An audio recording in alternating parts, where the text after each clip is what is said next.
আগামীতে যারা ক্ষমতায় আসবে তারা তরুণ প্রজন্মের ভাষা বুঝতে ব্যর্থ হলে তাদের পরিণতিও আওয়ামী লীগের মতো হবে বলে মন্তব্য করেছেন বৈষম্য বিরোধী ছাত্র আন্দোলনের আহ্বায়ক হাসনাত আব্দুল্লাহ। নারায়ণগঞ্জের চাষারায় জুলাই বিপ্লবের ঘোষণাপত্রের দাবিতে গণসংযোগ কর্মসূচিতে অংশ নিয়ে এক পথসভায় তিনি এ মন্তব্য করেন। যারা আওয়ামী লীগ ছাড়া আগামী নির্বাচন অংশগ্রহণমূলক হবে না বলছেন তারা ফ্যাসিবাদের ইন্ধনদাতা বলেও মন্তব্য করেন হাসনাত আব্দুল্লাহ। নারায়ণগঞ্জ থেকে আব্দুস সালামের রিপোর্ট, জানাচ্ছেন ঐশী গোস্বামী প্রমা।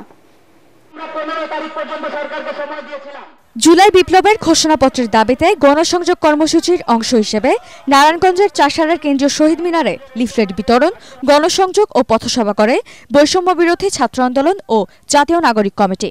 আওয়ামী লীগের রাজনীতি প্রসঙ্গে হাসনাত আব্দুল্লাহ বলেন, আওয়ামী লীগ পুনর্বাসিত হবে কিনা তা এখন প্রাসঙ্গিক বিষয় নয়, বরং আওয়ামী লীগের ওয়ার্ড থেকে শুরু করে কেন্দ্র পর্যন্ত প্রত্যেক নেতাকর্মীকে বিচারের আওতায় আনতে হবে। তারা আবার নতুন করে আওয়ামী রাজনীতির পুনর্লিখন করতে যাচ্ছেন। আপনাদেরকে বলতে চাই, তাদের বিচার নিশ্চিত না হওয়া পর্যন্ত আবার যারা তাদেরকে পুনর্বাসনের কথা বলবে, তাদের উপস্থিতি ছাড়া যারা বলতে চাইবে যে নির্বাচন পার্টিসিপেটরি হবে না, আমরা ধরে নিব গত 16 বছর ধরে আওয়ামী লীগ যে জাহিলিয়াতের রাজনীতি বাংলাদেশে কায়েম করেছিল সেখানে তাদেরও ইন্ধন ছিল।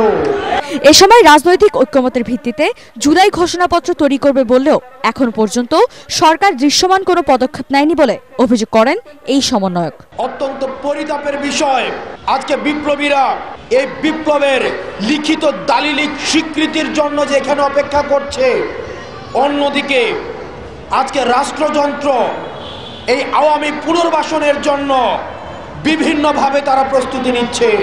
এ সময় বৈষম্য বিরোধী ছাত্র আন্দোলনের কেন্দ্রীয় কয়েকজন সংগঠক সহ জাতীয় নাগরিক কমিটির মুখপাত্র সামান্থা শারমিন উপস্থিত ছিলেন। পরে দুই সংগঠনের নেতৃবৃন্দ সিদ্ধিরগঞ্জের শিমরাইল ও সোনারগাঁও উপজেলার কাঁচপুরে পৃথক পথসভায় অংশ নেন।